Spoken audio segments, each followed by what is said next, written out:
je rekel, da če se karkoli zgodi z avtomobilom, pa da je ponoč, ampak pač tako, da imamo res velik problem, da takoj ven rezervno gumo pa je zažgat.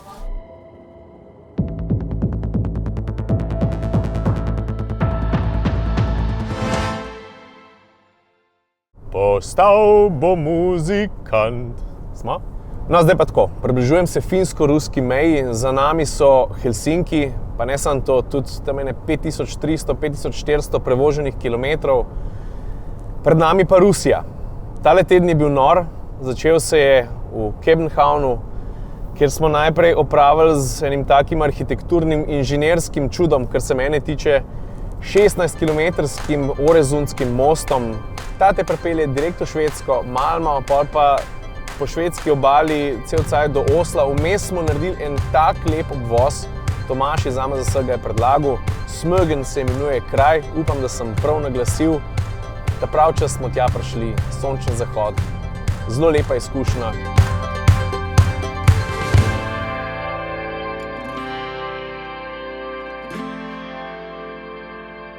No, ko smo se najedli teh naravnih lepot, je bil pa pred vrati že Oslo.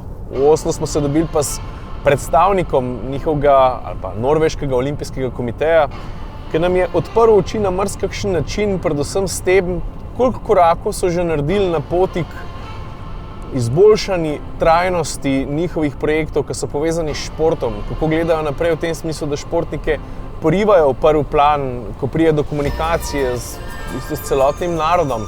In to že od najmlajših generacij naprej. Se veš, športniki z mnenjem, s pogledom na svet vplivajo.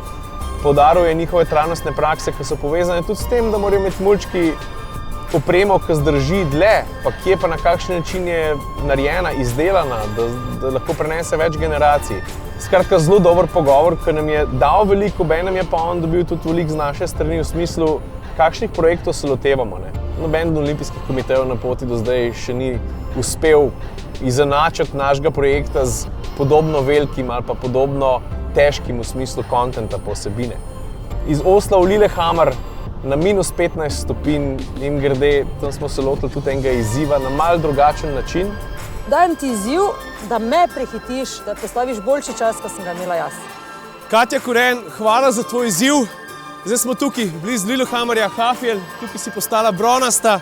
Koliko je bil že prvi tek, ki si povedala? 59, nič. No, da vidimo.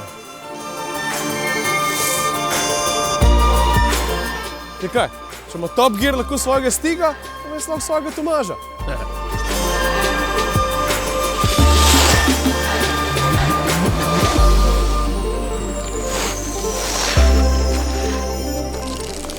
Tomaž, to je čez 56-92.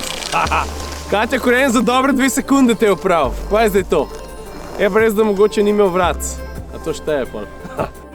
Pa če smo v Lillehammerju že bili na klancu, kjer smo osvojili par medalj, ja pismo, valjda smo poklicali še Jureta Košerja, konec koncev smo pa tja prinesli tudi njegovo dvojko, številko, ki jo je sam izbral in številko, s katero je Sloveniji, pa tudi seb seveda pripeljal bronasto medaljo v slalomu na olimpijskih leta 94. Nismo pozabili pa tudi na to, da je imel Marko, snemalec, rojsten dan, pa smo ga malo presenetili, pa konec koncev Aleno tudi. Aleno v tem trenutku drži kamero, pa snema tole. Steza za bob tukaj v Lillehammerju je dolga 1,7 km. Hitrosti dosežejo tam nekje 130 na uro, zavojev je 16. Tukaj smo pa seveda z razlogom.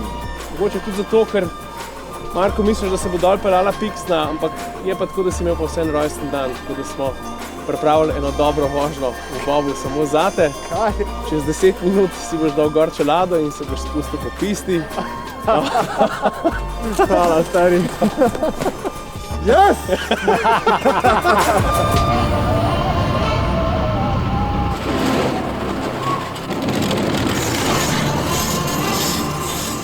Lahko čakamo ob the bucket list.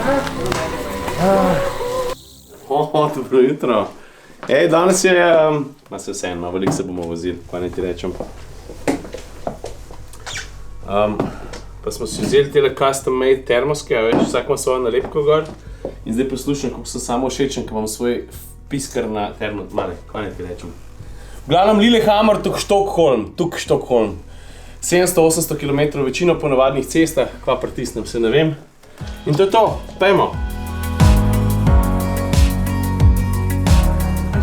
mene. Treba plačati. Aj, tukaj se plača. I'm done with that shit, yo. Stari. Škaj samo smo se ustavili, zato ker se mi je na notranji strani feltne nabral malo sneg, pa so take malo neugodne vibracije, ki se peleš. V osnovi nič stopljivega, ampak če se kdaj po zim peleš, pa se to zgodi, da čutiš bum, a veš, kada samo neki, kada imaš kaj narobe s kolesom, je to verjetno sneg na notranji strani feltne. To je to, pojma.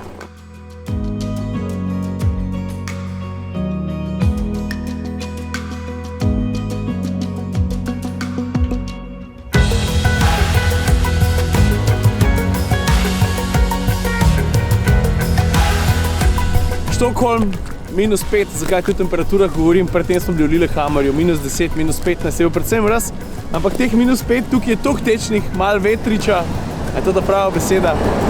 Tukaj smo prešaltali z 2021 na 2022, zdaj pa na trajekt za eno celo noč na Finsko, Helsinki, pa končno, Rusija nas čaka.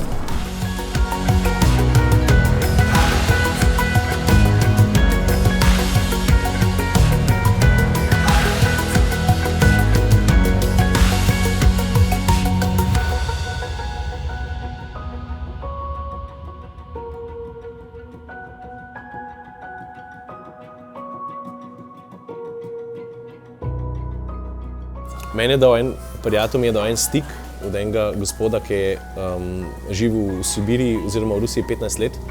In od njega sem dobil tudi te glavne podatke, tako kaj se zgodi lahko, pa kaj moramo upoštevati, pa kaj ne. Če se karkoli zgodi z avtomobilom, pa da je ponoč, da imamo res velik problem, da takoj ven rezervno gumo pa je zažgati, če mi ne moramo peš do nekam prijeti, če se slučajno obema avtomobilom kaj zgodi. Zato, ker ljudje takoj prijejo tja, kaj je dim, pa ta prva stvar, ki moramo narediti v najslabšem primeru, mora res vsak spiti nekaj vodke, da se malo greje. In da moramo paziti, da jemo lahko samo tam, kjer je res veliko ljudi, zato ker imeti pač bakterijsko okužbo sredi Sibirije je štala, zato ker ne boš nikjer nič dobil. Če se le da, naj se čim manj vozimo po noč. Ne zgodi se redko, da so čez cesto dile, stoli ali pa kakšne ovire. In če karkoli veš čez cesto, Bog ne da, da se ustavljaš, ampak sam pelj naprej, ker to je zaseda. No, zdaj smo pa skoraj že tam, par 10 kilometrov pred finsko-rusko mejo in vse, kar v tem trenutku želimo, da ne bi bilo komplikacij.